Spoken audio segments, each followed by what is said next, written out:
special guest for you tonight. Hello, we've been expecting you. This is not a test. Your government and corporate overlords have implemented new measures for your own health and safety. We are just following orders. Everything is going to be fine.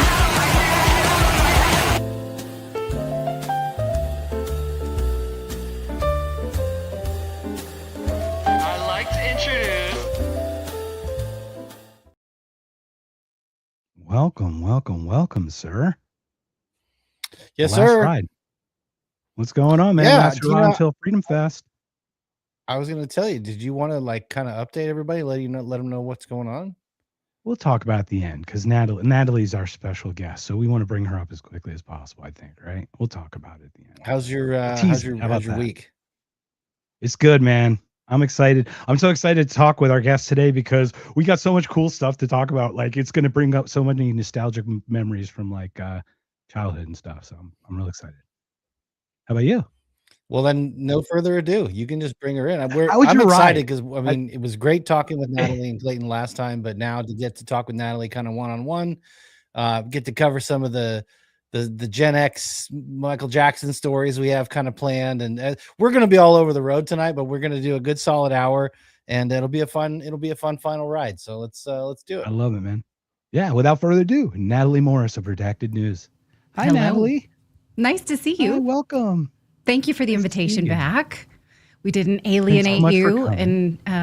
and, preclude a second invitation. So that's nice. No, not at all. Not at all. We got Derek fighting the fight on our last stand. So thanks, Derek. Thanks for joining us. Don't worry, we got more stuff coming up. So Natalie, we've been embroiled in a bunch of stuff. We got a million topics. Let's just dive right in. Do you want to just talk about whichever's off the top of your head, and we'll just go from there? Yeah. So let's see. Biolab's conspiracy was real. Fauci manipulating data on COVID was real. So that's, some notches in the bedpost of conspiracy knowers. That's pretty exciting. Do you think they're going to do the data? They're going to re-up the Wuhan data thing. Remember how it went down in September of 2019? It's still not up, right? Yeah, it's hard to say what they're going to do. And, I'm on the fence of like how real was COVID anyway, the actual virus versus the, media spin of COVID. And so in order to watch the Fauci trials, you have to believe that the virus was really a real thing, that it actually was spreading throughout the country. And there are a lot of virologists who say that's not actually possible.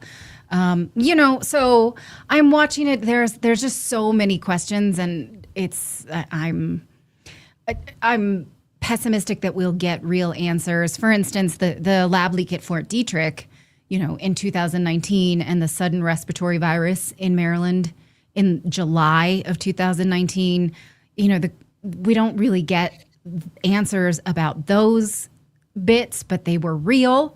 So, and yeah, with COVID, I follow both tracks simultaneously. Is it was a lab manipulation and it was a government lie, or was it real and just a government lie? I'm always sort of straddling the two. That's a great point. Have you seen Jeffrey Sachs' work about going all the way back to North Carolina, right? The University of North Carolina, the origins? Oh, no. But we've covered COVID labs in Boston that were manipulating the spike protein to make it, up to 20 times more sticky or what have you. I mean, that happened before the pandemic breakout. So we have proof of that as well. So I think for sure there's been gain of function. Whether or not the virus actually spread throughout the world the way they say it did, I don't know. I'm not the person to know, but I do listen to some virologists who say that it didn't. Who is Tui? Is that his name? I'm gonna have to look at my notes. Professor. What's kind of Tui? funny is like what's funny about people like us labeled conspiracy theorists and all this is we have thoughts. We're just open-minded. It is the mark of an educated mind to be able to entertain an idea without accepting it, right? That's just what we do. Right. All I know, I don't need to know whether Tyler James Robinson did it or not or whatever. All I know is that they are lying to us. I can show where and how they are lying to us. So I know whatever they're true. I just don't know what is. But that's what's beautiful about us. We're not stabbing here. We're actually going to follow where it goes, right?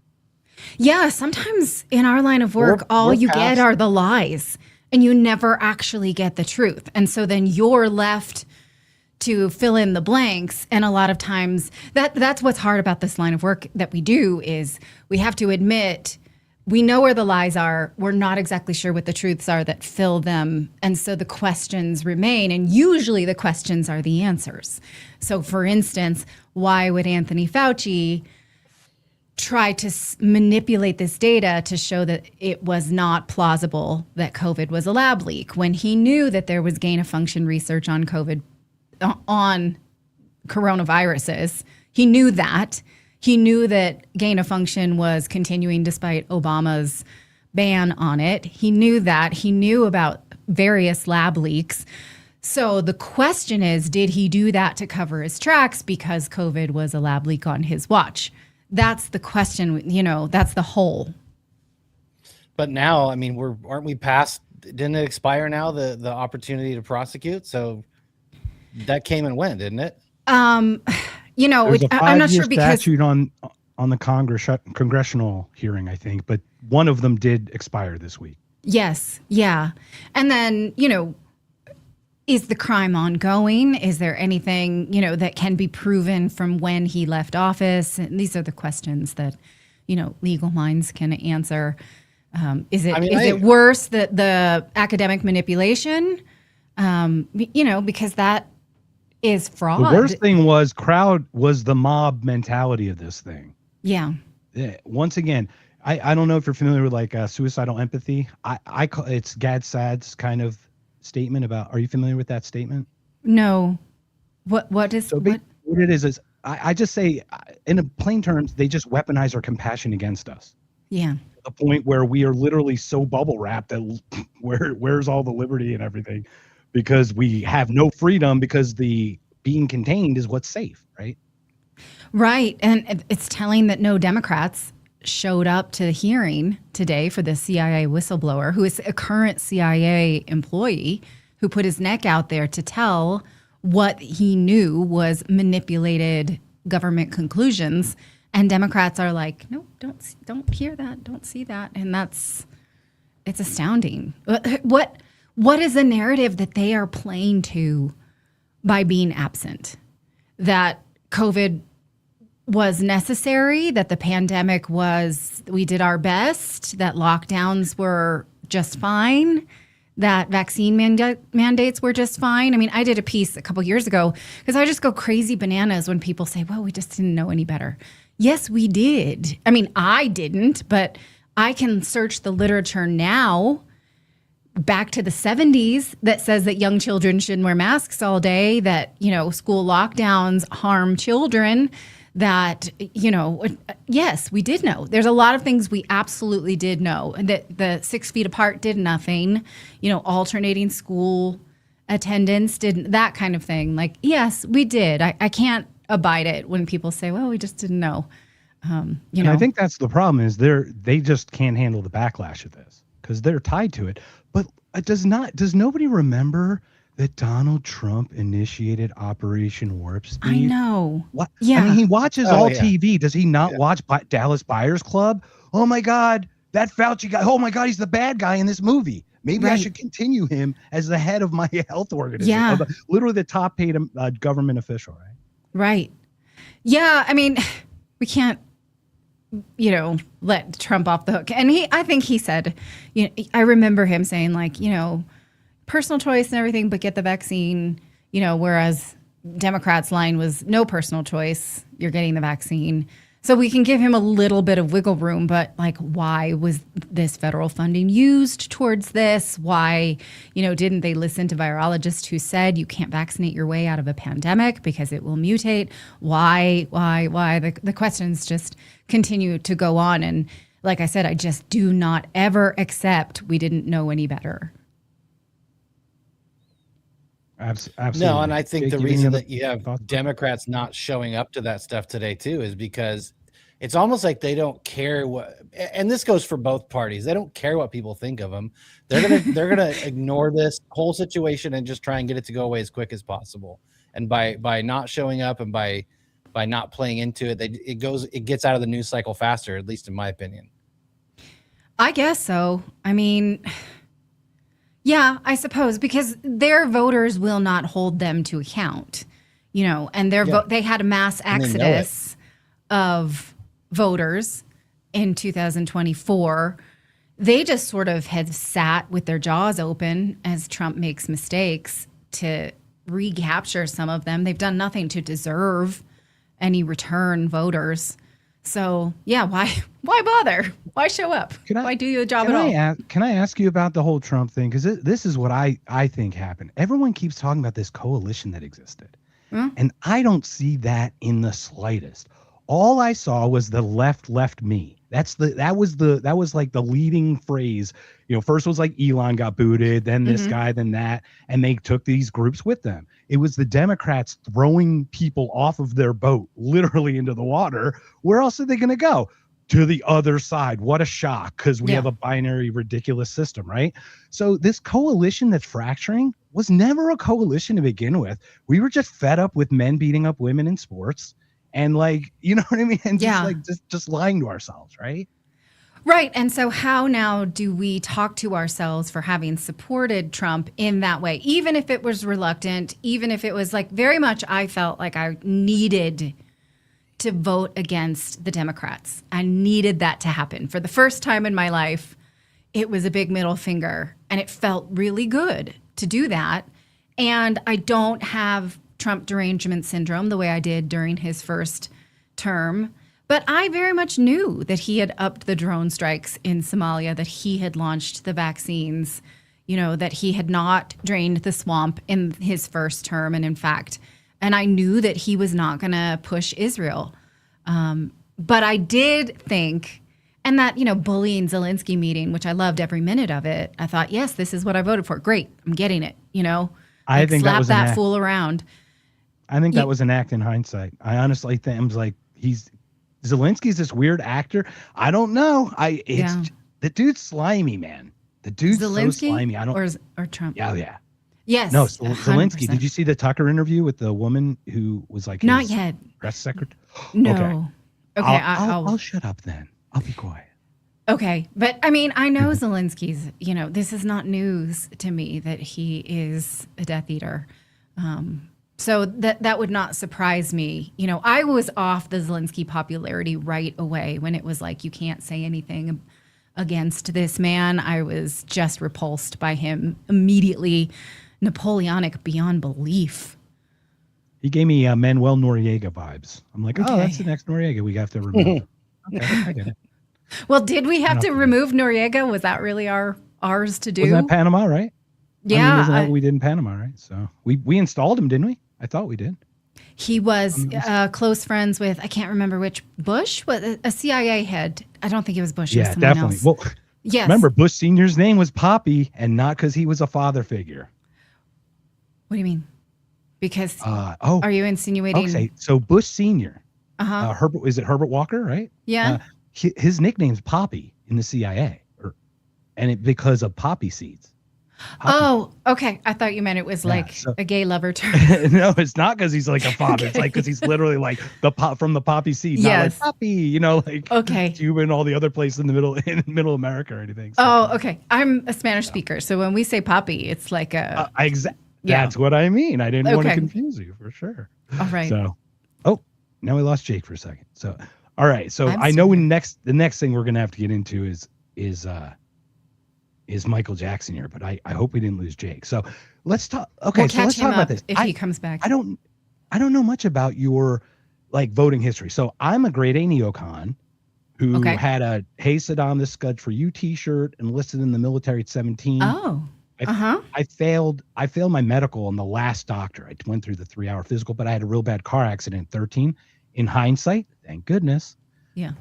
But ended up, not serving and everything. But as I started going, I'm like, this stuff started unwinding for me. You know what I mean? It started unraveling. And then obviously I got out of that and went to kind of more of a libertarian vibe. But then what I see is not the party, not the system, it's the people. Humans are actually the things that you can't systematically put into boxes because we manipulate and twist things. So I'd love to hear your thing. So I voted for Trump in 16 and 20, but I voted no to in 24. You voted. So I'd love to hear what in 24? None of the above. Oh, okay. None of the above. Yeah. Uh-huh. Oh, sorry about that. Yeah. So I'd love to hear your thoughts about Trump and how just your general vibes about it. Because I'm not aware of your kind of general. Well, I'm from California, so I was a very typical California liberal, and all I did was, hate on Fox News and hate on Trump and hate on Bush and hate on John McCain, and that's sort of what we do. And we don't listen to what they're saying for any substance. We just hate them, because we're supposed to, because that's what Californians do. Especially, I'm from the San Francisco Bay Area. And so I always voted Democrat happily, and I felt, I don't know what I thought of.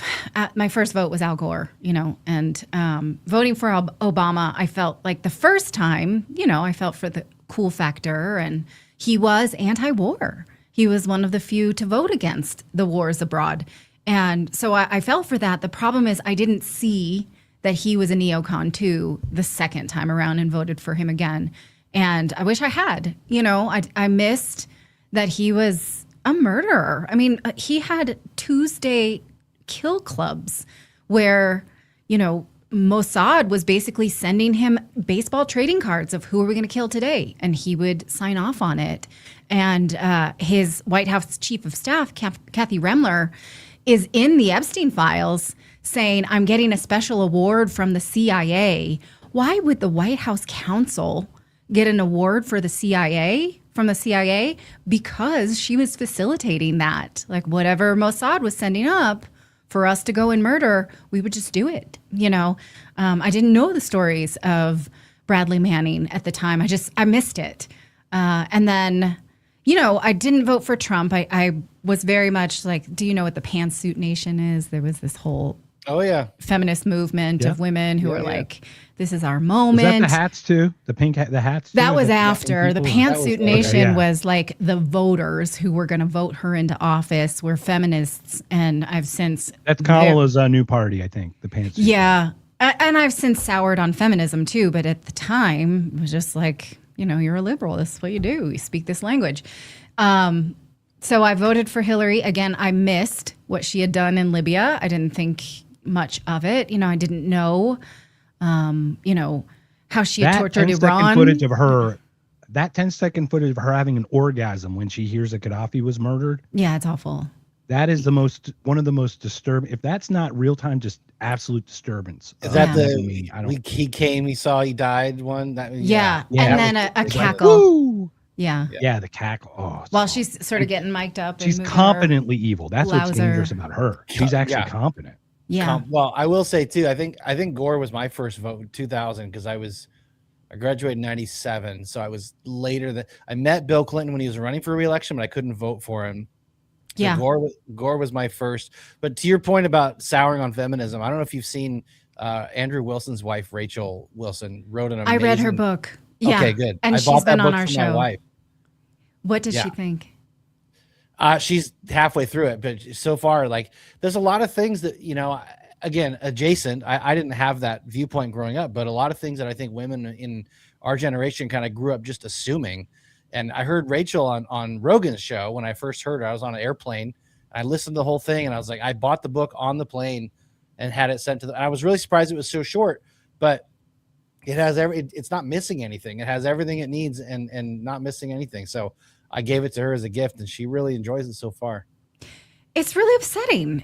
I find it so upsetting that we were sold this Sex in the City empowerment, and the Sex in the City women have lived long enough to be a cautionary tale. And, so many women in my generation are wrecked from it. Have you seen the Birth Gap documentary? And it's a lot about our generation and how, woo, feminism, go do your career, all of that. And I mean, it was the same for men too. And now there are just, millions of people who find themselves what he calls unintended childlessness. They always thought there'd be more time. I can eventually have kids. It's fine. I'll put it off. And then they're alone in their old age. It's tragic. Biology has an interesting way of kind of, I hate to say making, but compelling us to make certain choices at certain times in our lives. You know what I mean? Because biology, I'm just saying, just general biology, like just getting to tomorrow. You know what I mean? Like, obviously, as younger, you can have more children, be healthier during the birth. You know what I mean? There's a lot of benefits to youth in that, right? But it fights against the social things that we lay over top of the biological stuff. Yeah, exactly. Yeah, I'm disappointed, but I have 2 daughters, and I'm like, we don't do girl power. You can empower yourself however you want. It has nothing to do with being a girl, and we don't pit ourselves against men. And so, at least you can help the next generation reject that. And the problem is that feminism is sold to us as a rejection of the choices that our moms made. So it's very much like our moms didn't know any better. They didn't have the empowerment that we do. We are much wiser than them. And that's a very purposeful isolationist message, because then you don't go to your mom for advice. And when your mom says, like my mom did, maybe you should try to, be married by 30 so you can have some babies, and I was like, how oppressive. And the data shows that if you don't have babies by the time you're 30, you have a 50% chance of ending up childless. That's terrifying. I didn't know that. She wasn't trying to, she was trying to prevent that from me. And I thought, so it really pits generation against generation. And hopefully this next generation doesn't isolate our mothers and grandmothers the way their mothers and grandmothers, rather, the way that we did. We just thought we knew everything. You never got the Gloria Steinem tattoo, did you? I never did. No, she worked for the CIA. I learned that from that book. Yeah. Oh, yeah. I know. Who hasn't worked for the CIA? Me? I don't think I have. And if I have, it's been on covert projects. Deniability. Now I know you have. Now I know you have, because you deny it. No, you know what? So I'm just bringing this back around to Michael Jackson. Let's start with Michael. We've got Jake back because we lost him. Jake, I wanted to wait before, so we got in a tangent. So Michael Jackson. My internet went out. I had to restart. It happens. That's okay. It happens so I had no idea of this whole thing about how there were faked tracks that Sony put out after Michael Jackson's death, and now the people who made those tracks are accusing him of sexual abuse. So I'll tell that story in a second. I'll tell it from soup to nuts in a second. This gets good, Jake. Buckle up, buddy. This gets good.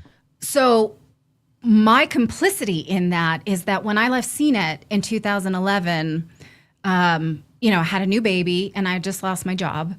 And I had an agent, and he said, Sony and the Michael Jackson estate want you to do a satellite media tour.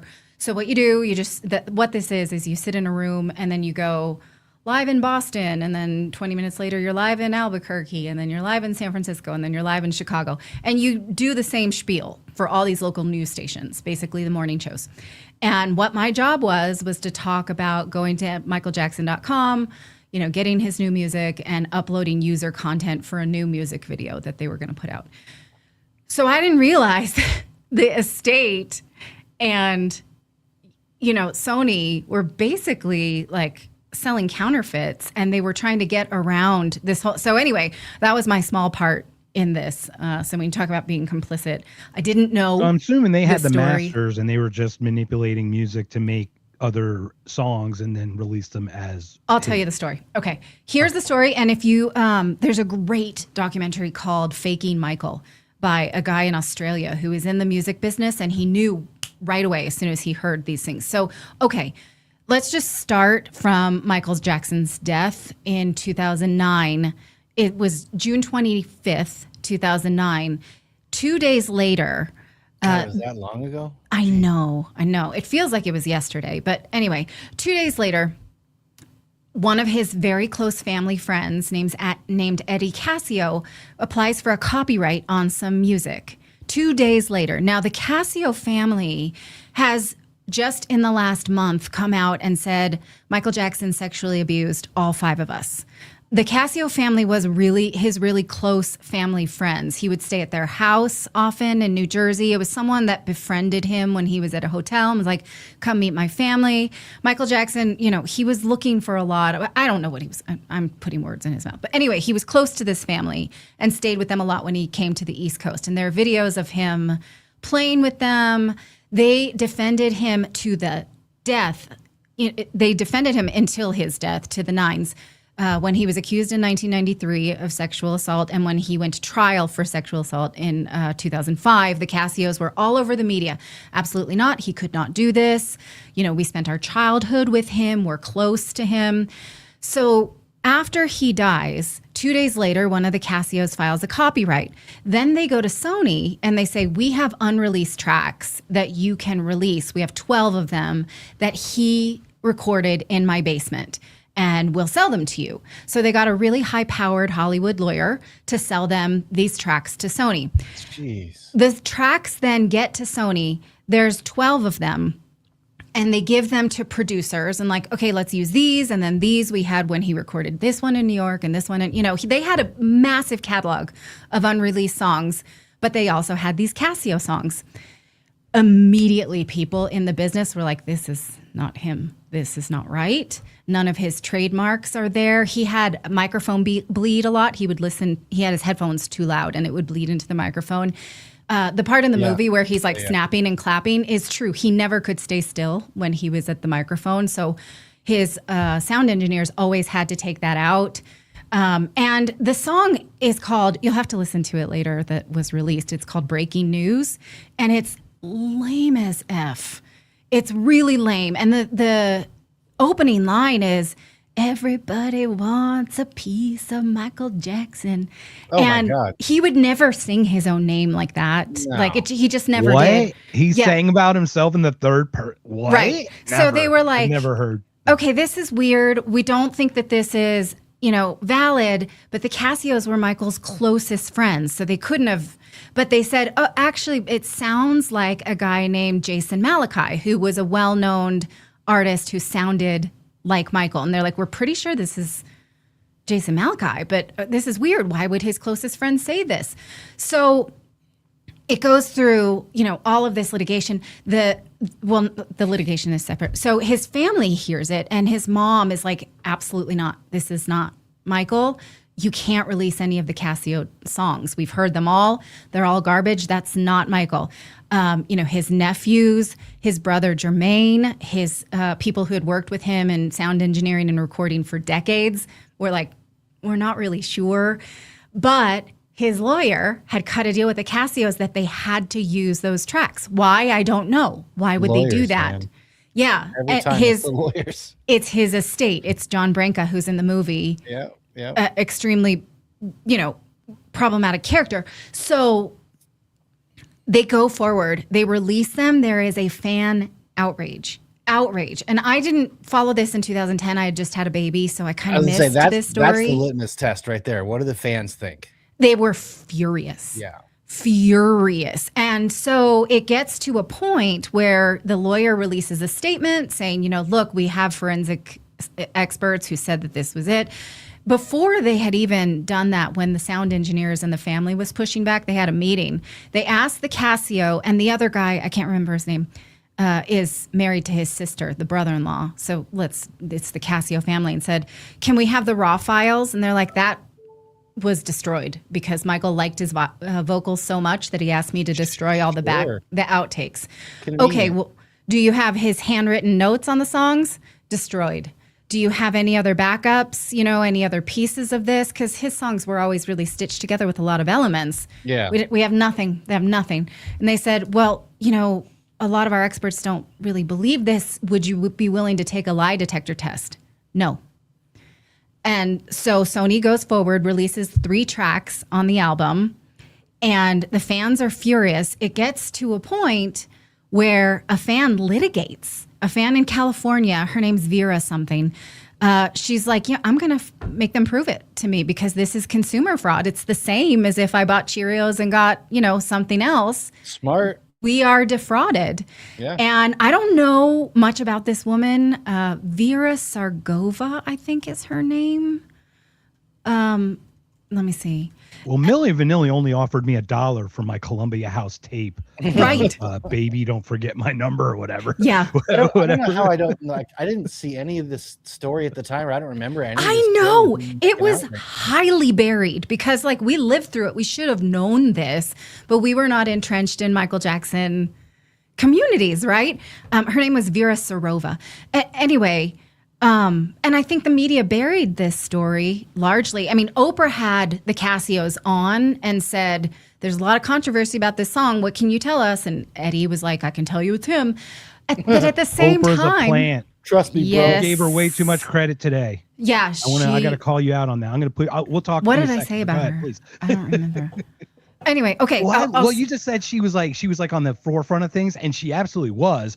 But she also was spoon-fed this stuff. She had the largest interview in history on television with Michael Jackson, which led to her stardom. You can look that up. Her interview with Michael Jackson launched her career back in the day. Then she gets on the back end of Leaving Neverland and shits on him. Yes. And gets it on the back end for saying, oh, these charges, he's such a blah, blah, blah. She hit it on both sides of Well, that. she'll never miss an opportunity, but I just can't with people like that. I just can't with people. Okay, so not only have the Casios sold these tracks that do not hold up under scrutiny, sound engineers had noticed that they had, like in some of the ad libs, like the hee-hees and the woo, were sampled from other songs, oddly enough. They had sort of stitched together. Yeah. His stuff was so production heavy that it's easy to tell when those things are pieced. And so they were like, wait, this ad lib is from Earth Song. Why is that in here? He would never do that. What about this? It was just like there was a lot of pieces like that were so strange. And so Sony's lawyers released a statement saying, we have these forensic, studies done. We believe that it was Michael Jackson, but they didn't. They had internal meetings where a lot of people did push back. So that statement was a lie. And then the fan decides to litigate. And so this goes all the way to the California Supreme Court. And Sony tried to argue that they had a right to their opinion of it being Michael Jackson. So it was, they were admitting, on the one hand, they were not in a position to know for real because Michael's dead. And on the other hand, they should not be expected to have known. And the courts rejected that. That's so gross. Yeah. It's so gross. Like, it's disgusting. Well, that is absolutely disgusting. To the credit of the state of California, the attorney general at the time was like, this is an unconscionable argument. This is against consumer rights. Consumers have a right to not be defrauded. If we rule that any company can sell something on their opinion that it's something. I mean, think about the NFT of Michael Jackson would be an NFT. Think about how that will relate to AI, right? Like, sure. I have a right to sell this product. I think it's Brad Pitt or what have you. Like it's really dangerous. And I'd buy Brad Pitt. For the record, I'd buy Brad Pitt. Okay, well, I mean, AI Brad Pitt. You never know. I mean, if I can't tell the difference, it's fine. Okay.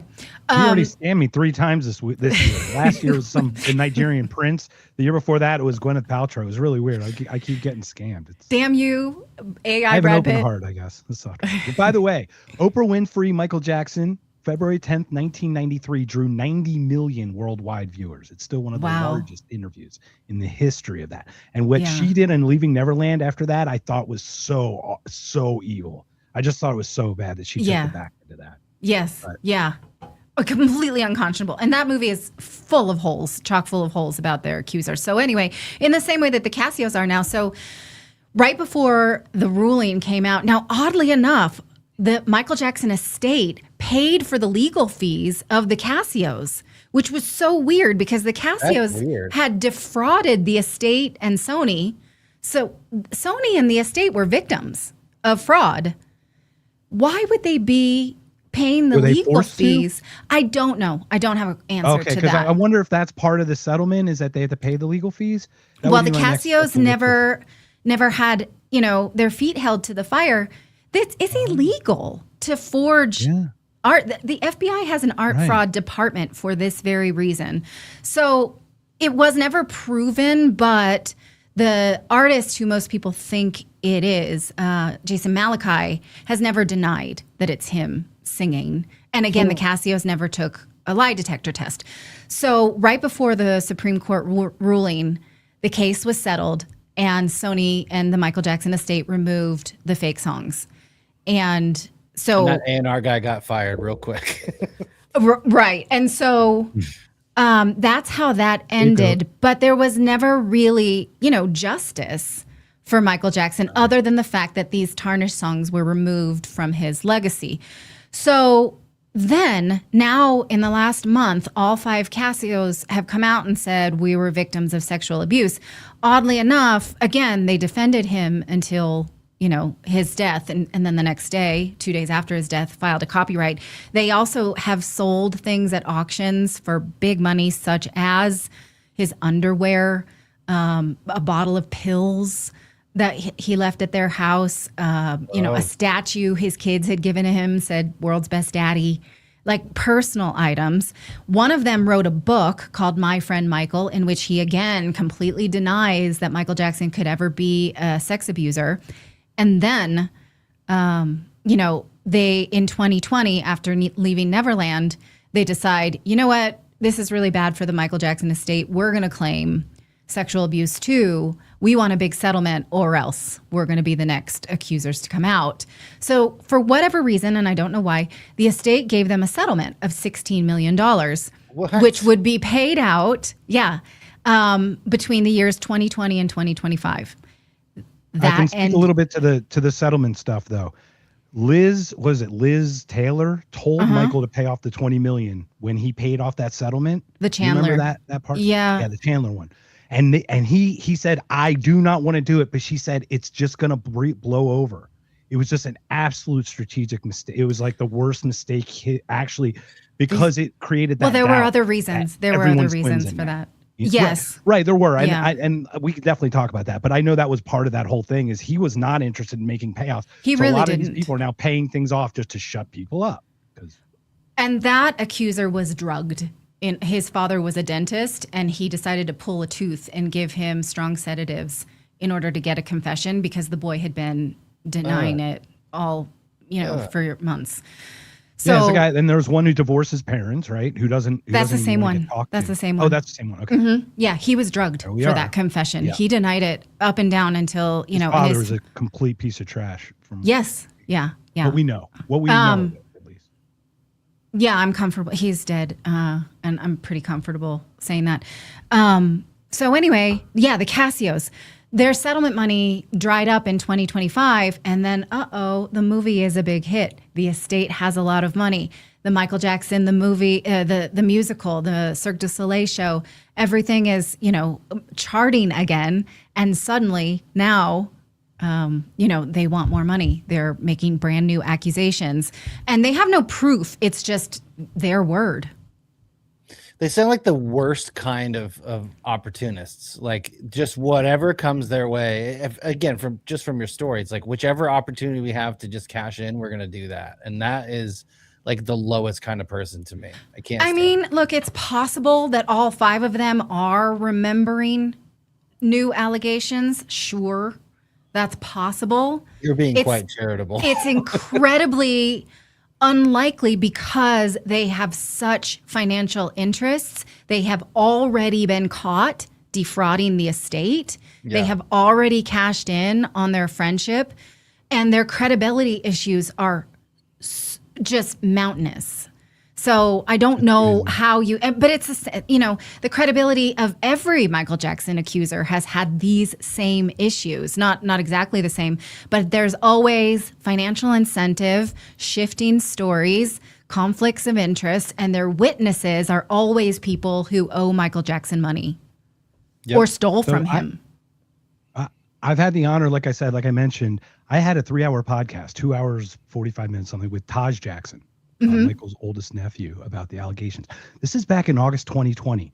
Leaving Neverland had come out that summer, and I'm not going to lie, I could not perform after watching. I was so disgusted by how that movie made me feel that I couldn't function for like a week. You know what I mean? Like I was just, I just felt just absolute dirtiness. And then I got online and I came across this woman, Jess Garcia, rest in peace. She passed away, long story short. But she talked with me because I had a friend who was molested by the Catholic Church. So we did a whole episode about the atrocities of the Catholic Church and things like that. So we swapped stories, and she shares with me this documentary called Square One with Danny Wu. And I don't know, have you seen that documentary? I haven't, but I know what you're talking about. Absolute, a must watch. It was on Amazon Prime. It blew up, and then they yanked it. Just like everything else, they yanked it. So this is where I'd want to go with this, only because we talk about how Michael Jackson passed away. Yes. By accident, whatever. Fahim Muhammad. Are you familiar with Fahim Muhammad? Yes. The bodyguard. Could you? I'd love to hear your take on the Fahim Muhammad thing. And I don't know, Jake, if you know this, but this stuff, the way you connect things, and this is what we do as conspiracy theorists, we just connect the dots. It's not that difficult, right? Yes. I want to find, because this was actually Clayton's find. I admittedly don't have any. I mean, like Natalie was saying earlier, like, I'm surprised I don't remember any of these stories because they're right. I don't remember that one at all. Paid attention to stuff, but really quick to summarize, like my experience with Michael Jackson was I never was really into the later. I love the Jackson 5 stuff.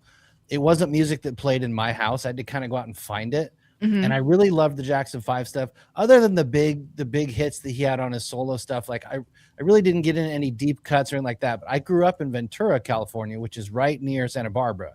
And so I remember when I was older, I drove up to Neverland Ranch because I was just curious to see it, because he was this kind of like media, like enigma. He's just kind of this weirdo, everybody, for lack of a better term.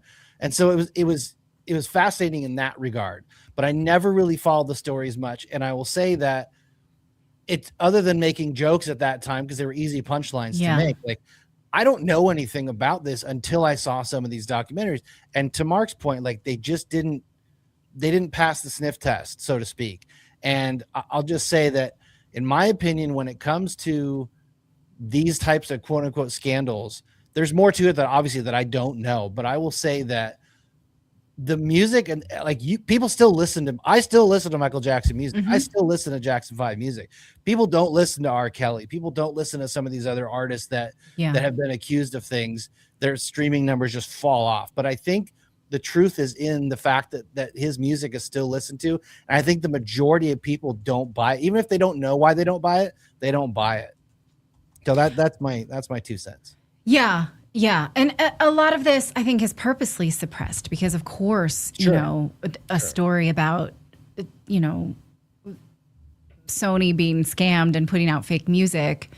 It's not in the media's interest to do so. And to make the connection between the Diddy lawsuit, Fahim Muhammad was the bodyguard of Diddy. He's in the Diddy indictment, and also was a bodyguard of Michael Jackson just before he died. And also, oddly enough, there's this, local news. The first to find his body. Yes. Yeah. And he got a business degree in college, graduated, and became the head of security for Michael Jackson. Yes. Yeah. Or something like that. It's like, are you kidding me? Like, it would be. And Michael Jackson, it's not like he knew him. It wasn't like he was a nepotistic hire. No, it was a weird, like, handler kind of hire, right? Yes. Like, it's weird. Yeah. I don't know. That's a bit of the story that I still want to research more.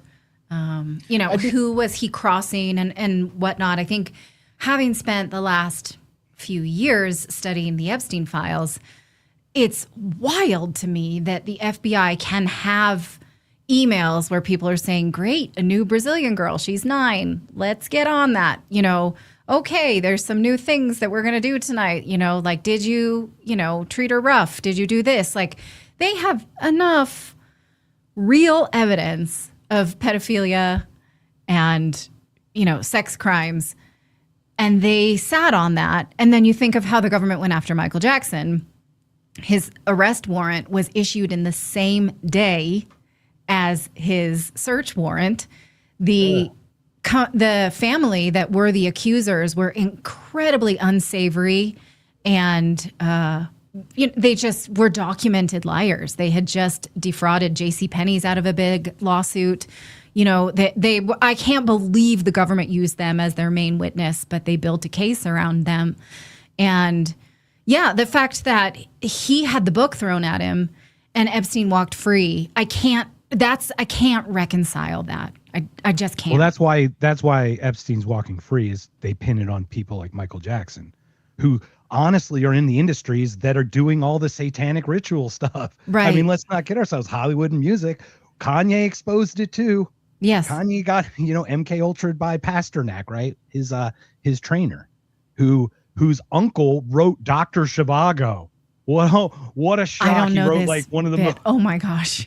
Get out of here. Have you not heard this? No. Have you not heard this? I don't know the much about Kanye. Guy.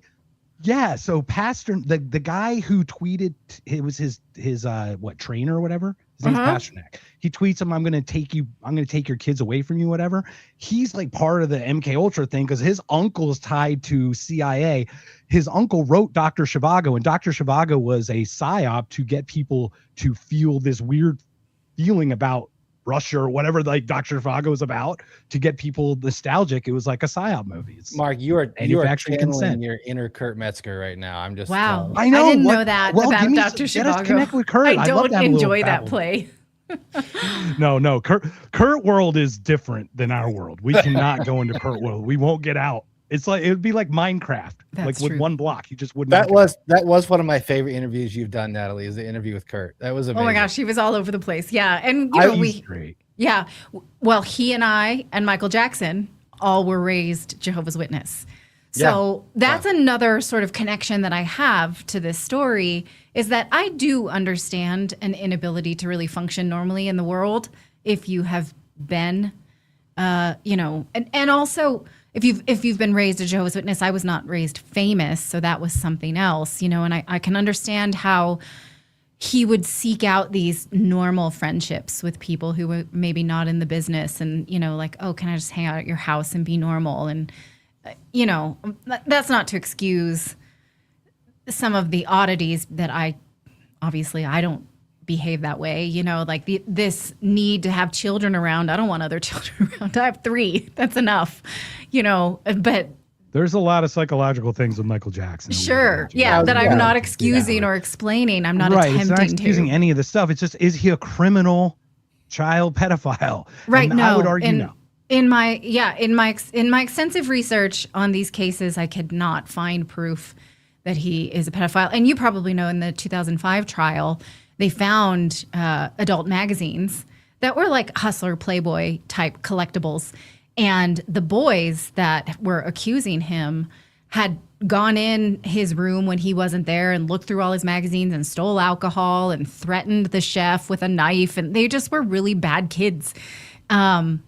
But his collection was decidedly heterosexual. He was a heterosexual man, and so there was a book that was found there with like images of young boys with their shirts off, and like his fingerprints weren't found on it. And there was an inscription in the inside from a fan. It was like, think you'll like this because you love childhood kind of thing. But he didn't look through it. There was no prints on it. Everything that had his prints was heterosexual. That was my take. It was that he, again, from a bystander, but like if you're kind of robbed of your childhood and forced to do that level of performance and you get to that level of fame, like it's completely believable that somebody would keep trying to relive a childhood or keep trying to reconnect with childhood in the ways that he did, again, and not be a criminal, but also just come across as kind of weird. But yeah, I will say those aren't his kids. That's my take. I mean, I don't know, Have you ever spoken with Howard Bloom, Natalie? No. Howard Bloom was Michael Jackson's publicist. Oh. He wrote a book called Michael Jackson, Einstein and Me, or Einstein, Michael Jackson and Me. We'll talk offline. We'll message. I love to get to connect with some of these people that I've had the pleasure of talking with, but they talk about Michael Jackson and he just had this glow and excitement. And he was talking about how they were going through the album, like artwork of the album. Michael Jackson, when they were handing around the thing, and Howard Bloom hands it to Michael, and Michael opens it, and he's like, oh, you could tell that he was like so excited about it just had this glow about him. It's just magnanimous. It's just some people have it. You just have it, and it's crazy to deny. something like that. Yes, definitely. But I also can relate a little bit to you just, again, when I sort of what we call it in Jehovah's Witness world, you join the world, right? I left the church in my early 20s, and then I didn't really know how to be. Like, I didn't know how to celebrate my birthday or Christmas. I was weird. I was just awkward, and I was constantly looking for ways to find normalcy, to feel like I belonged, you know, in normal society, because you're purposely ostracized. And so I get it. That much I do get. And you know, that's why sort of holidays now for me, I skipped all the magic, and it's just work for me. Birthdays for my kids. And I cry every Christmas because I'm like, this is fucking terrible. All it is work. The house is a mess. I'm cooking constantly. It's super expensive. It's magic for everybody else. And I hate it. Like, I hate it to my core. You don't get at all from it. You completely conditioned out, like, to have that. Do you have anything that brings you magic like that? Other than like your birthdays, I bet. Even my birthday is not really like that. I mean, I do really work hard for my kids. Don't mean anything. How many have you guys ever forgotten your birthday? I've forgotten my birthday before. I've forgotten my age. Someone wished me a birthday, and I'm like, what? Yeah. No, there's nothing like that for me. I just, but I work really hard to do it for my children. And so to watch them really embrace it, and their, you know, childhood is magical in that way. And then I try to like hide it, and they know that at some point in this holiday, mom's going to cry because she just can't take it's like, it's pressure. It's pressure to create a magic that everyone else talks about that I didn't experience. And yeah, it's torture. I hate it. So I can totally understand that perspective. I totally can. A lot of people probably can't even perceive that, but that's unfortunate. Well, but can you live vicariously through your children? Then you live I do. But you know, when they're a little bit older and we're not, you know, I still have, my youngest is 9. And when there's no longer the characters of the holiday belief, I'm not going to do it. I'm going to go away during the holidays. Like, right. Clayton knows that I will do it for their childhood for a certain amount of time, and then I will not. And I will be so happy to not do it anymore. You know, that like Jehovah's Witnesses, they always get out of town. I was raised in Northern California, so we always went to either snow skiing in Tahoe or Calistoga. We would go to some spa treatments and stuff and just get out of town for the holidays so that we weren't just seeped into everything that we were missing. And it's cheaper because you're not buying gifts for all of these people. Uh-oh.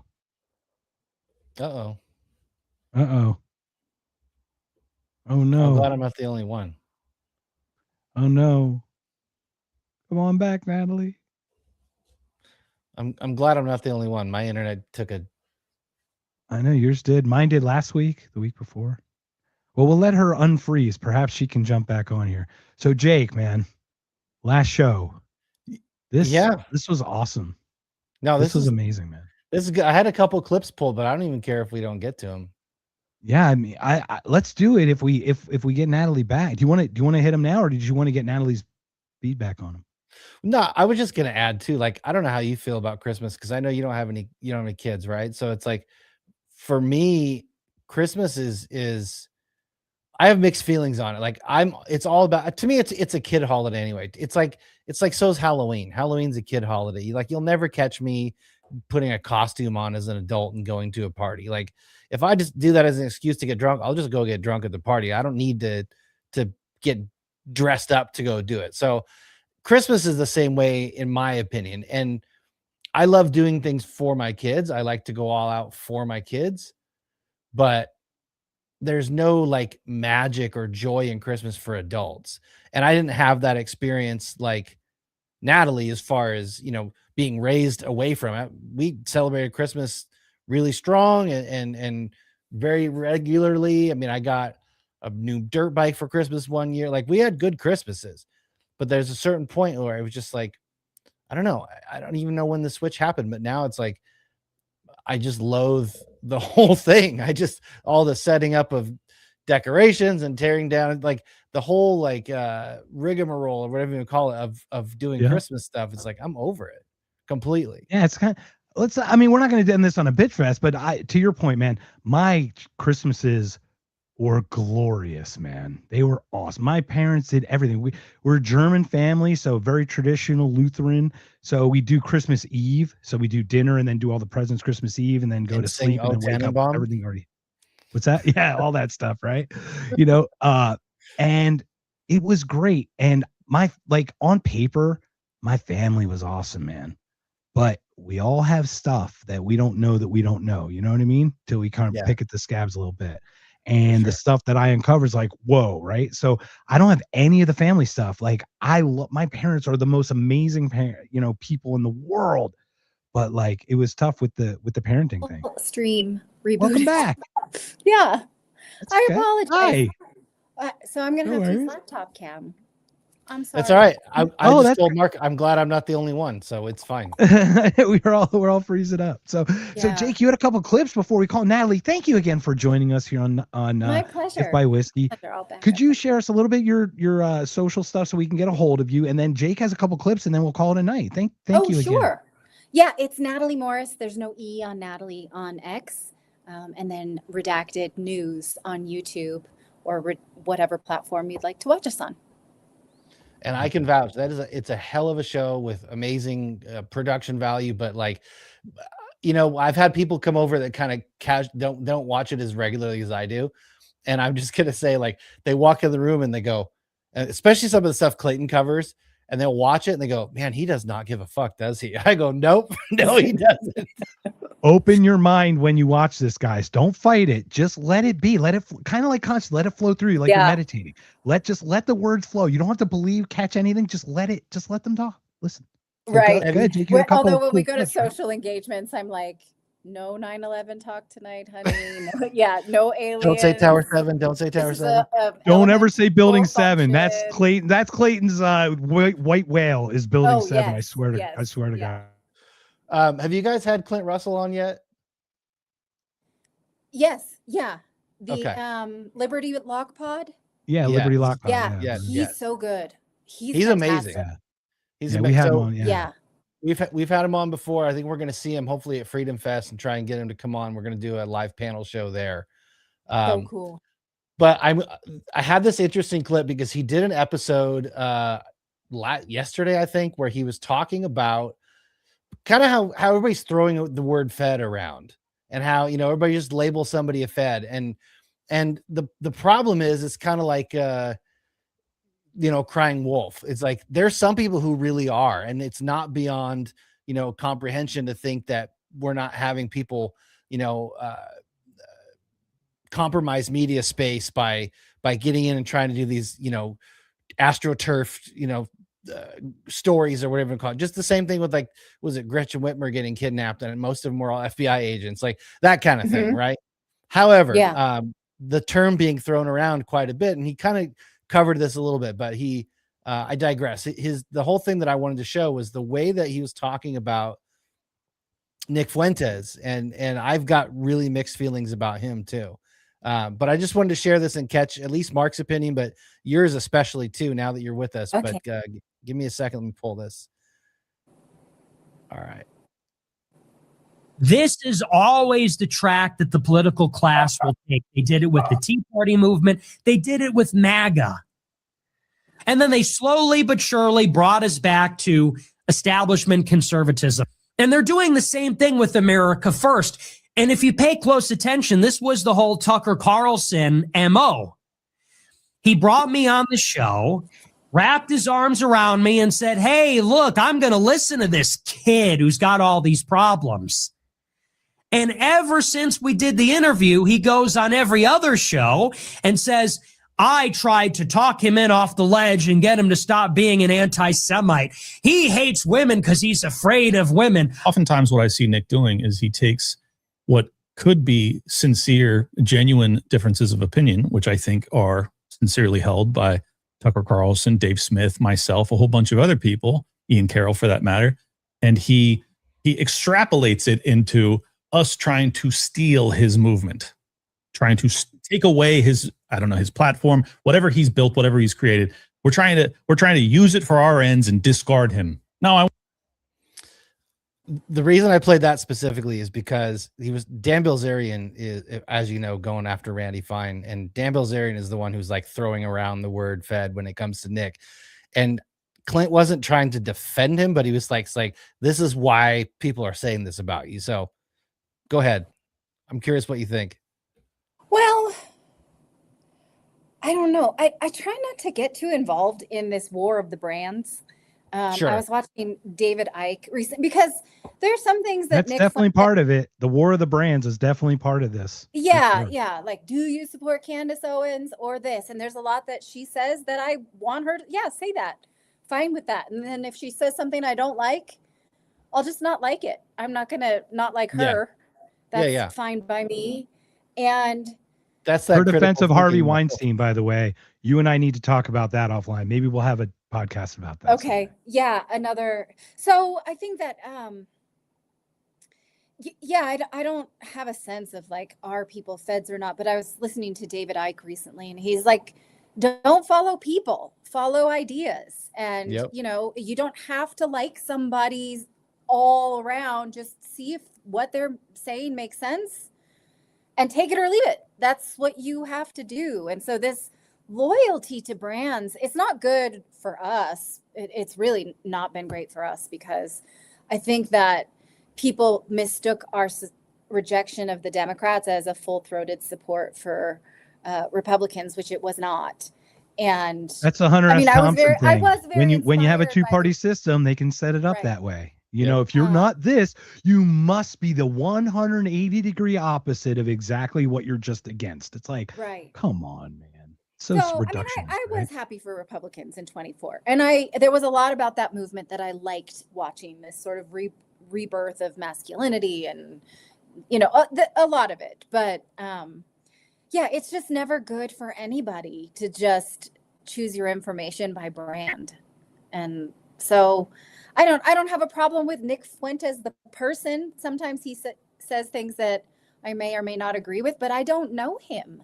So it's not for me to say what he's like or what his motives are any more than, the brand that I would say I know the best of all of those people is Tucker Carlson, because our families are friends. They've always sent us baby gifts and Christmas cards and things like that. And but beyond that, like, I don't know these people. So I think it would be good to see how they actually treat you at a barbecue, right? Like, how's Nick with people around him, not like what he says. How is he when he's with people? Yeah. Like, I don't That's know. That's the right way to be, though. That's the right approach, is to judge an idea or judge a stance on something versus just going, okay, well, I like this person, so everything they say I must have to just agree with. Right. And we saw how many people then, were pro-Zionist, and a lot of their followers, they're like, what? Wait, what? I thought that you were anti-war. How can this, and then we saw people just really breaking down. And I think that's what you've got to do, is you got to break down your allegiance to a brand and just think, idea by idea. And if you disagree with somebody, then engage on the substance. I have a lot of Twitter trolls that want to come for me and like, you're a pedophile defender because of Michael Jackson. You're a Putin lover, or you're a, anti-Semite, or things like that. And I will say to them, I will engage with you if you can avoid name calling. And they usually can't. And then that's the end of it. But when they assassinate your character, they can't assassinate the idea. Clearly they can't. Right. Yeah. I don't have the patience. So Natalie, we're at an hour here. Jake, you and I are going to stick around. I'd love to hear the other clip, because we've got a couple things to still talk about that clip. But Natalie, are you going to head off? Or we're so grateful. Thank you so much for sharing your time with us. Yeah, I got to put the 9-year-old to bed.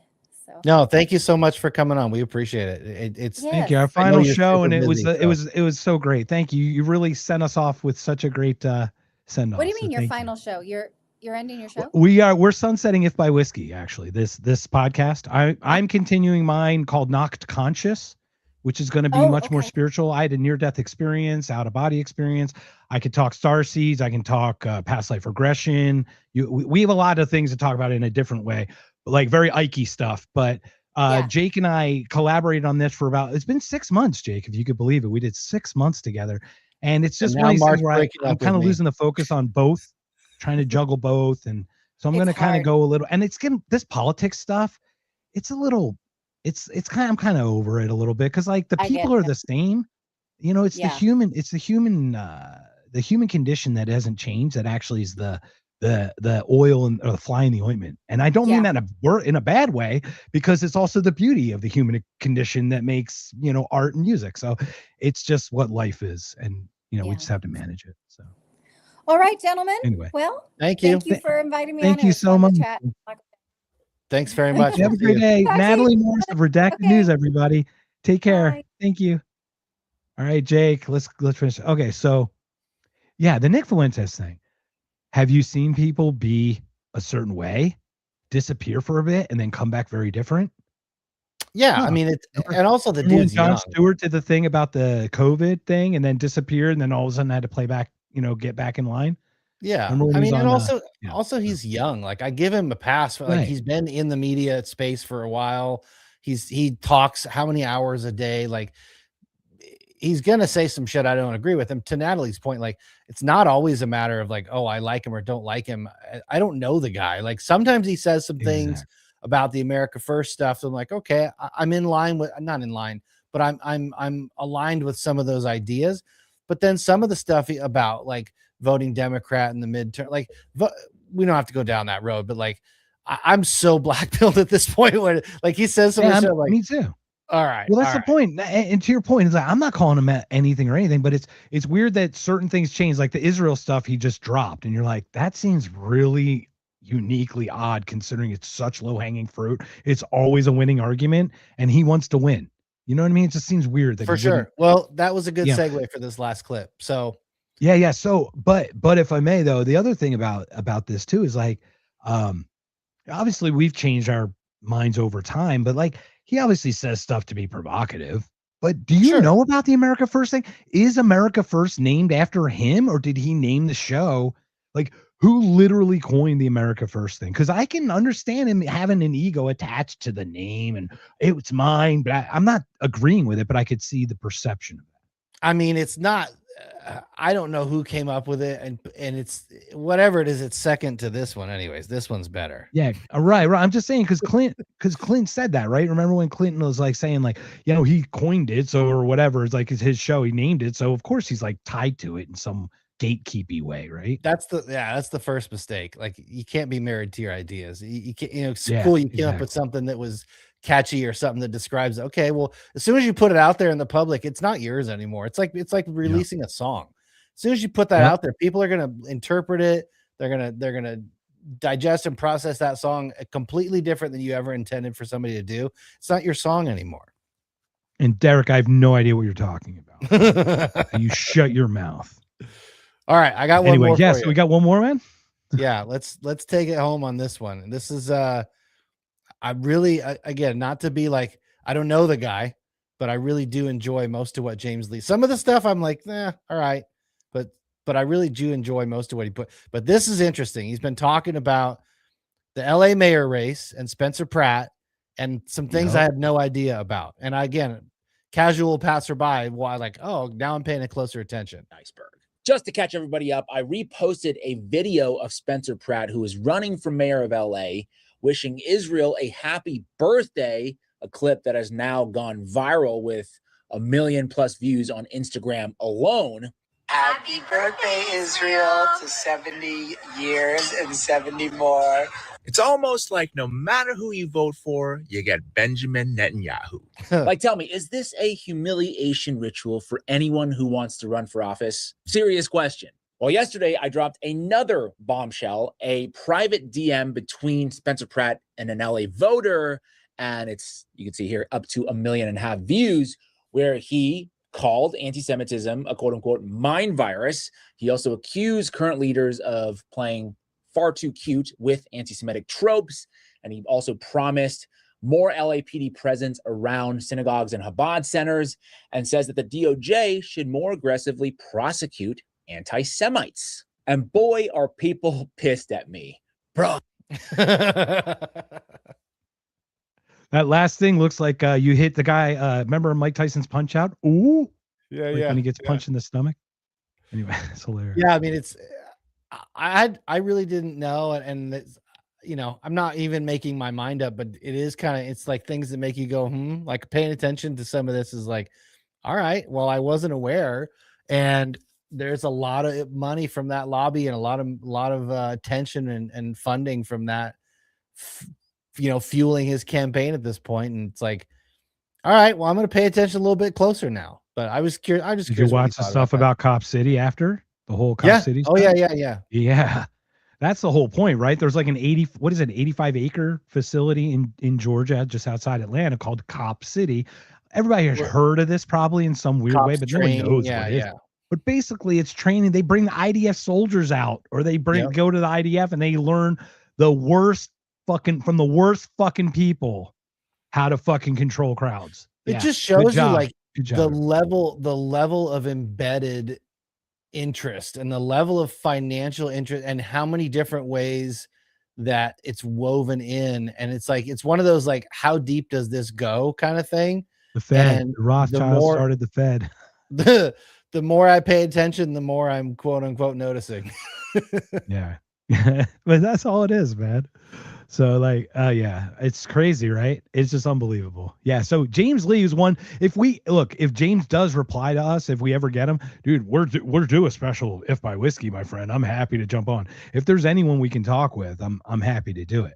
So, dude, we did this 6 months, man. We did it probably every week. Right? So I'd say we probably had 25 episodes together. Yeah, and I did it from hotel rooms and from all kinds of places.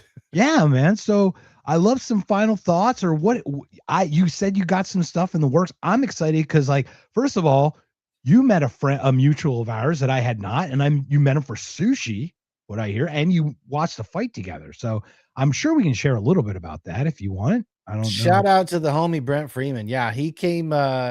He used to live up near Washington, like right where I live at different time. I never knew he lived close. We ended up making. We'll talk about that. Yeah, we became friends. And then he ended up coming back to Seattle last week for some work stuff. And I was like, hey, man, let's get together. So we met up and had sushi one night. And then the next night I was like, hey, I got a bunch of steaks defrosted. UFC is going to be on. You want to come over? So he came over and was super gracious, hung out for a while, made dinner, and we watched the fights. And poor guy was going through some shit because his dog back in Tennessee was dying. And there was some emergency stuff there. But I tell you, man, you never know when you meet somebody who you have this, like, because everybody has their guard up online and people don't use their real name sometimes and things like that. It's like, but when you meet somebody who's just a real one and they're just like, hey, man, this is who I am, the same person I am when you talk to me. Like, it was really good to meet him. And I felt it was I don't know, justified is the right word, but it felt like it was like, all right, this was worth the time and to have this interaction. And I consider him a good friend. Like, we've talked it's funny because I was talking to my daughter who went with me, and she's 10. And I was like, it's interesting because I've talked to this man for hours before, and I've never met him. He's been on our show. I've been on his show. Like, we've talked for hours and I've never met him in person. And it's just the kind of this new, reality of you can kind of know somebody before ever, like, physically, meeting them. But, no, it was great. It was good. I got some things I'm trying to cook up, but when it comes to the podcasting thing, I enjoy the back and forth. I enjoy doing it this way. I really respect the way James Lee does a show, the way Clinton Russell does a show. I really respect that. But I'm at the point too where there's only so many times I can say "and the Fed." There's only so many times I can say "nullify." That's where I'm at, man. I love these ideas. I love these conversations, but a lot of the people in our arena, whatever you want to call it, kind of say the same stuff. And it's no shade on anybody. It's no disrespect. And I know how, because it's real. It's truth. I mean, it is true. We're on the right side of this, but at the same time, like, it's taxing to just say the same shit all the time. And so being stuck on the political stuff is, it's good to talk about, but at the same time, like, how many times are you going to talk about it? So that's maybe where we'll I'm collaborate on some stuff. And I've I've got my guy Vintage Iron. I've been trying to do something with them. Maybe we get a podcast, like a car podcast or something, like a classic. I'm down to always talk. Like, it's a good outlet for me. I'm down to always talk. I don't think I'm going to do my own show for two reasons. The biggest reason is I've got a 1-year-old and I've got another one on the way. And I just don't think that's tough, man. I just don't think it's a good use of my time to really try and dive in and do something because look, to do a show like James Lee or to do a show like Clint Russell, that's a full-time job. Like, to do that level of production and the research and all, like, I can't half-ass that, and I can't half-ass fatherhood. And if I got to pick one, it's not even full-ass fatherhood, dude. Full-ass that shit. It's not even a choice. So that's the other thing. Right. And then the other reason, honestly, is there's a fucking billion podcasts. There are so many podcasts that the world's not going to miss it if I don't do one. And I'm okay with that. Like, I don't have an ego about it. I'm fine with that. There's enough people out there saying what I would say anyway, and I don't have to worry about being the one to get that message out. I'm totally in a line, and that's kind of why I'm like the pivot that I'm talking about. Like, next week, I actually have John Graham, that guy from that giraffe.org or whatever. And we're just going to talk woo. Because remember, he said he was like the Edgar Casey side and did psychic stuff. Yep. I'm going to talk with him about all the crazy shit. Just because, like, I just want to get into that because I don't need to believe it. I just need to believe. Like, I just want to hear his story. Let him share his stories. You know, I want to hear it. So I'm going to try to do a lot less of that. You know, a lot. I don't know. Get a hold of me if you ever want to do collab on something. Well, obviously, we'll put something good together for Freedom Fest. That's going to be a blast. Absolutely. And speaking of that, Derek's talking about this festival, dude. Derek, go. I'm telling you, go now. Sign up now because there's tiers. The prices go up the closer it gets to Freedom Fest. You get $100 off. I'd love to meet you too. Like, I have so many questions. I'd love to meet you. Derek, yeah, definitely. And Derek, honestly, man, watching your kind of transition through this, because like you kind of came from, I'm not going to accuse you of a side or whatever, but you had a certain perception worldview coming in. And I would argue that probably in the few months that you've like watched with us and kind of grown with us as we've learned stuff, you've kind of changed some of your stuff. So it's so refreshing to see that too. Cause you're like, oh, I read this thing and it's awesome. It's like, yes, that's exactly right. So anyway, so that's where we're at. So I'm going to be doing Knocked Consciouses on Wednesdays at 8 p.m. I don't have a full schedule. It's literally John's next week and there's nothing after that. It's open. So I'm kind of like doing one of those, to your point, like I'm just going to put it out there. And if the energy wants me to do it, I guess it'll find me some guests, right? Like that's for sure. I'm always down to come on and bullshit with you. It's always a good time. Absolutely. And we definitely going to do that. Brent and Tyler Todd are doing this really awesome thing Memorial Day weekend or Memorial Day week. I think we should all talk to them after that because that would be it's like a men's thing, like 15 to 20 men. It's a pretty cool thing. So Jake, man, final words before we close the doors on the whiskeys. No, man, thanks for the opportunity. I mean, I know you had an existing show and an existing brand, and I appreciate the opportunity to come on and step in and do this with you. I mean, we hit the ground running and it's been super fun and I don't regret any of it. It's been a good time and I'm always down to collaborate on anything you want to do. It really was. And I'm grateful. And like I said, like I threw you the keys right away because what the heck, man?